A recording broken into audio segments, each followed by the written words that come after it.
এখানে আছে ইলিশ মাছ ভাজা, আছে কাঁচা কলা, ভালো করে হলুদ লবণ দিয়ে ধুয়ে নিয়েছি। কড়াইতে পেঁয়াজ কাঁচামরিচ দিয়ে দিয়েছি, দিয়ে দেব সরিষার তেল,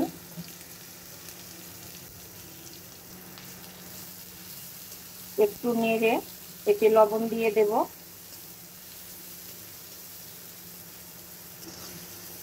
লবণ দিয়ে আবারও কিছুক্ষণ নাড়াচাড়া করে দিয়ে দেব অল্প পরিমাণে রসুন বাটা।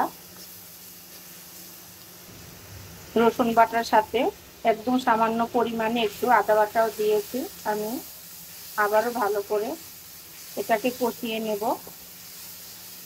কষিয়ে নেওয়ার পর হলুদ, মরিচ, ধনিয়া, জিরার গুঁড়া দিয়ে দেব পরিমাণ মতো। দিয়ে দিলাম সব মশলাগুলো। এখন ভালো করে আবারও নেড়ে পানি দিয়ে দেব কষানোর জন্য।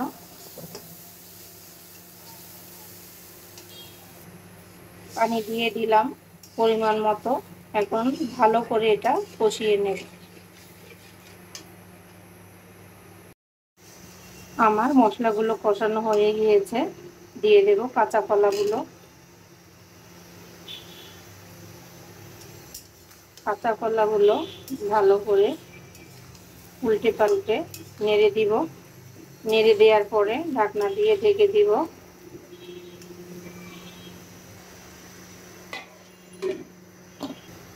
ঢাকনা তুলে আবারও ভালো করে উল্টে পাল্টে একটু নেড়ে দিব।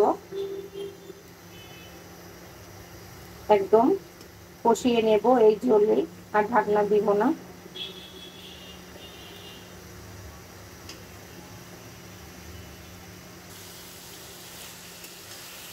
আমি এটাকে কষিয়ে নিচ্ছি। পানি শুকিয়ে এসেছে, তো আমি এখন একদম পরিমাণ মতো পানি দিয়ে দেব।